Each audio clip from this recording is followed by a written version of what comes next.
Hello, this is the Tradesight U.S. Stocks and Futures Market Preview for Thursday, the 17th of August and Friday, the 18th of August, 2017. I'd like to tell you things were exciting again here in the middle of August and options expiration week, but I would say my personal opinion was Wednesday was the worst day so far this week. I had a nice trade in Goldman Sachs, and the futures didn't do much. We had a small gap up. We filled it eventually. We had some mixed action in the markets. The NASDAQ side was not in sync with the broad market. In the end, pretty much didn't go anywhere, as we've seen many days now. Thursday's our last chance. If we didn't get options unraveling today, and there might not be much of it for August in the middle of the summer, it's a single expiration. If we didn't get it, Thursday is the last chance to do that. And Friday, of course, is expiration itself and probably not going to be very exciting. So here's a look at the ES front month futures contract. This is the daily chart of the broad market in futures form, as we know, and not much new to see here, just a blip of a session. Let's go through all the majors, then we'll look at the intraday action.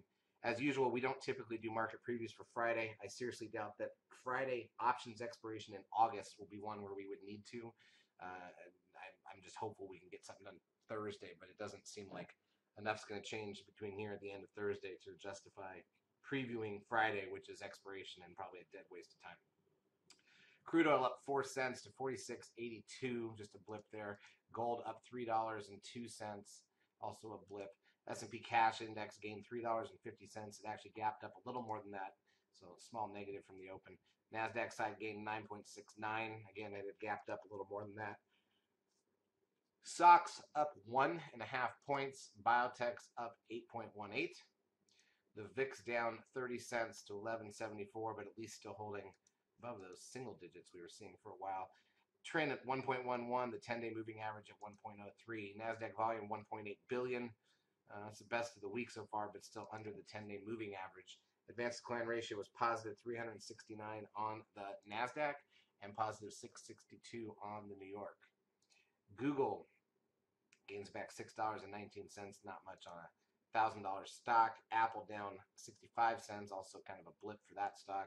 Amazon loses 4.56, down off the highs. Netflix up $1.48, but that's not much there either. Tesla gains 58 cents. So everything, even the big ones, were pretty much contained for the session. 20-year bond ETF, which is the TLT, up 46 cents. Goldman Sachs loses back $1.98. We had a nice trade on Goldman Sachs for the session. We'll take a look at that here. Actually, let's look at that first while I've already got it up. Let's switch to 15-minute candles, and you can see the last 3 days, that gap up, and then sort of an inverted cup and handle formation. We shorted, moving under that 226, I believe it was 38 area, 226.37, sorry, and it ran, over a point, pretty decent, so that was all right. Let's look at the 5-minute charts now and go through the markets themselves. That is not a 5-minute chart. That is a 5-minute chart. Here's the ES. So as you can see, a little gap up, a little head fake, not much for the first hour. Drifted up going into lunch, then came back. Actually sold off a bit on word that there were a lot more CEOs leaving Trump, and then the sell-off that you see at 1400, that's the Fed minutes from the last meeting coming out. And then we filled the gap on that, recovered a couple points, and that's where we closed +3. Here's the NASDAQ side, which was more conventional. Gap up, filled the gap. We made good money on that, on the futures. Then curled up, took out the highs over lunch, and then came back and then wiggled on the FOMC announcement and flattened out for the last hour.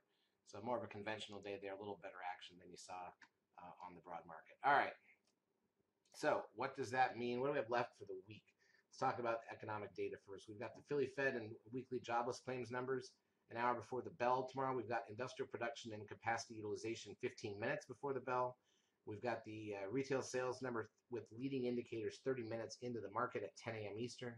We've got natty gas an hour into the market, and that's about it. And then on Friday, we've got consumer sentiment at 30 minutes in the market at 10 o'clock. Consumer confidence was. So that's it. That's all we have left for the week. And again, Friday is expiration itself, so you're not going to have high expectations for that. But we'll see what we get. Charts, as usual, brought to you by eSignal. If you've not yet taken a trial of our services, feel free to do so. We will help you out for a couple weeks. Have a great trading Thursday and Friday. We'll talk again over the weekend for next week.